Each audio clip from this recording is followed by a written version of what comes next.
Comment devenir ingénieur de génie civil ici aux États-Unis et au Canada? Bonsoir la famille, j'espère que vous allez très bien. Mon nom c'est Gabriel Andifono, je suis coach immigrant. J'aide les personnes à venir aux États-Unis, à s'intégrer et à réussir leur carrière aux États-Unis et au Canada. La famille, la carrière de génie civil, c'est une carrière qui est extrêmement lucrative, mais que je vois de nombreuses personnes dans la communauté noire ignorer. Si tu as les intentions de devenir ingénieur de génie civil, reste jusqu'à la fin de cette vidéo parce qu'aujourd'hui, je vais partager avec toi des étapes extrêmement importantes pour t'aider à développer ta carrière dans le domaine du génie civil aux États-Unis et au Canada. La famille, la première question à se poser est de savoir c'est quoi un ingénieur de génie civil. Ça, c'est la première question.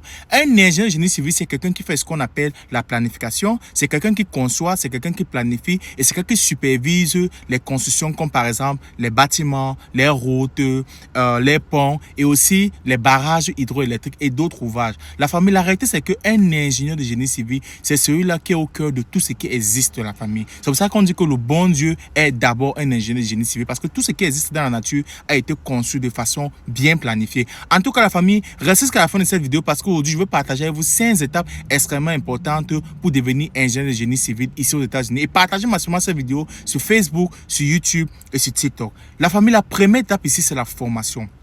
Pour devenir ingénieur de génie civil aux États-Unis et au Canada, tu dois avoir ce qu'on appelle le bachelor en génie civil. Le bachelor en génie civil, c'est ce qu'on appelle le bachelor en civil engineering. Il y a plusieurs étapes pour avoir ton bachelor. Tu peux aller dans une école de 4 ans ici aux États-Unis pour avoir ton bachelor, par exemple, comme George Mason, Virginia Tech. Tu peux aller dans ces universités, tu fais 4 années et tu sors comme ingénieur de génie civil. Ou à défaut, si tu as eu ton diplôme de génie civil en Afrique, parce que les diplômes techniques sont bien, parce que les diplômes techniques sont transférables dans d'autres pays comme les États-Unis et le Canada. Alors, si tu as un diplôme en Afrique que tu avais déjà eu, qu'est-ce qui va se passer? Tu vas faire l'équivalence ici aux États-Unis dans un service qu'on appelle WES. WES, c'est W-E-S. Tu passes sur le site web wes.com et tu envoies tes diplômes et tu suis la procédure. Ils vont te faire une équivalence et en fonction de l'équivalence, tu vas présenter ça à des universités ici là qui vont approuver ton diplôme et en fonction de ça, maintenant, ils vont te mettre à un niveau et là, tu vas continuer tes études pour avoir ton bachelor. Maintenant, si tu es aux États-Unis et que, ou bien tu viens faire tes études ici là, tu as deux options aussi. Tu peux aller dans un community college, tu fais par exemple ton associate degree et après tu transfères ton diplôme, ton associate degree, tes crédits là à l'université respective ou directement tu pars à l'université. Donc, tout va dépendre de toi. Ça, c'est la première étape, la formation. La famille, on est dans un pays que la plus-value est extrêmement importante. Formez-vous, éduquez-vous et ayez vos diplômes dans ce pays. La deuxième étape ici, c'est ce qu'on appelle les licences et les certifications. Vous savez que malgré que tu es ingénieur génie civil, dès que tu as ton bachelor, tu as ton diplôme de génie civil, ce n'est pas suffisant pour pouvoir exercer aux États-Unis. Aux États-Unis, il y a 2 licences que tu dois passer pour pouvoir exercer aux États-Unis en tant qu'ingénieur de génie civil. La première licence, c'est ce qu'on appelle le FE Exam. Le FE Exam, c'est ce qu'on appelle le Fundamental of Engineering. Tu vois un peu, le Fundamental Engineering, ça veut dire qu'on va te tester sur les bases de génie civil que tu as appris pendant ces 4 ans. Donc, c'est pour ça que c'est vraiment important que pendant que tu fais tes 4 années, ne passe pas juste le diplôme, mais comprends ce que tu fais. Parce que tu vas prendre l'examen qu'on appelle le FE Exam. Très important. Et dès que tu prends cet examen, tu vas devenir ce qu'on appelle le ingénieur in training. Dès que tu passes cet examen, tu es ingénieur in training. Après, tu vas faire une deuxième certification. La deuxième certification, c'est ce qu'on appelle le PE exam, dont le PE exam en français. Le PE exam, c'est ce qu'on appelle professional engineer. Professional engineer, ça veut dire un ingénieur professionnel en français. Donc, c'est pour devenir ce qu'on appelle license professional engineer. Maintenant, quand tu as ton license professional engineer, c'est là où tu es vraiment complet. Tu as eu ton premier examen qu'on appelle le FE exam, qui est le FE Exam, Fundamental Engineering, et le deuxième qui est le PE Exam, qui est ce qu'on appelle Professional Engineer. Et la troisième étape ici, c'est l'expérience pratique.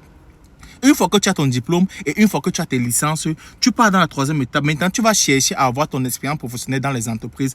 La famille, tu peux travailler dans un bureau d'études, dans une entreprise de construction ou peut-être dans un département dans la vie. Il y en a tellement de boulot. Le génie civil aux États-Unis est boomé. Tu ne peux pas manquer de boulot. Je peux te garantir ça. Il y a tellement d'emplois à la famille. Donc, tu n'as même pas à te déranger.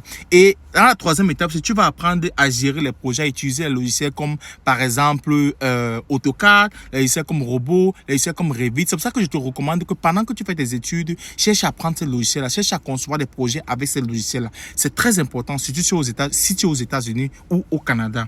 Ça, c'est la troisième étape. La quatrième étape, c'est au niveau des salaires. La famille, une fois que tu t'es formé, tu as de l'expérience professionnelle déjà, les salaires ici sont trop élevés, la famille, dans le domaine génie civil. Quelqu'un qui vient de commencer sa carrière dans le domaine génie civil, Ça dépend des États. Mais les États, les salaires varient généralement entre 80 000 et 150 000 dollars l'année pour un débutant.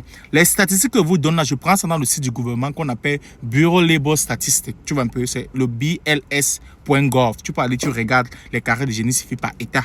Les salaires sont bien payés et tu peux travailler par exemple pour le gouvernement. Tu vois un peu, tu peux travailler par exemple pour les entreprises privées et tu peux aussi ouvrir ta propre entreprise si tu es qualifié, la famille. Vous voyez un peu, ça c'était la 4e étape. Et la 5e étape, c'est ce qu'on appelle la spécialisation. Vous voyez un peu, mais moi je recommande toujours aux personnes qui viennent de finir leur diplôme d'explorer tous les domaines de génie civil. Travaille dans tous les départements. Quand l'entreprise te dit, va travailler par exemple dans tel domaine, va seulement travailler. Si on te met dans tel domaine, va seulement travailler. Mais après peut-être 3-4 ans, cherche à te spécialiser dans un domaine pour être bien rémunéré et aussi pour avoir une meilleure expérience. Mais au début de ta carrière, travaille tout. Mais après, spécialise-toi. Dans cette 5e étape-là, tu as les formations comme par exemple devenir ingénieur structurel. C'est les ingénieurs qui en calcul de structure. Tu as par exemple le génie, l'hydraulique, les gens qui travaillent dans les barrages hydrauliques. Tu as par exemple les ingénieurs en génie, par exemple géotechnique, c'est ceux qui font les études de sol pour pouvoir porter une structure. Vous voyez souvent les grosses structures, non? Comment la structure est supportée. Il faut faire les études de sol pour pouvoir implanter une grosse structure dessus. Et tu as aussi le génie environnemental et tu as aussi ce qu'on appelle les ingénieries de transport. Donc il y a beaucoup de domaines dans le domaine du génie civil. C'est des vidéos que je vais faire par étapes. Mais je vous donne de façon globale ce qu'il faut faire. En tout cas, la famille, être ingénieur de génie civil, ce n'est pas juste construire les bâtiments, ce n'est pas juste construire les routes, ce n'est pas juste travailler sur des ouvrages d'art comme les ponts ou bien des barrages. C'est une carrière qui est stable, c'est une carrière qui est bien payée et c'est une carrière qui est respectée, la famille. Je t'assure, travailler dans le domaine du génie civil change complètement la vie. C'est pour ça que je vous recommande massivement cette carrière. En tout cas, la famille, c'est ce que vous voulez partager avec vous. Je vais faire des séries de vidéos dans le domaine du génie civil parce qu'il y en a tellement de domaines dans le domaine du génie civil. Partagez massivement ces vidéos sur Facebook, partagez sur YouTube et partagez sur TikTok. Ciao la famille.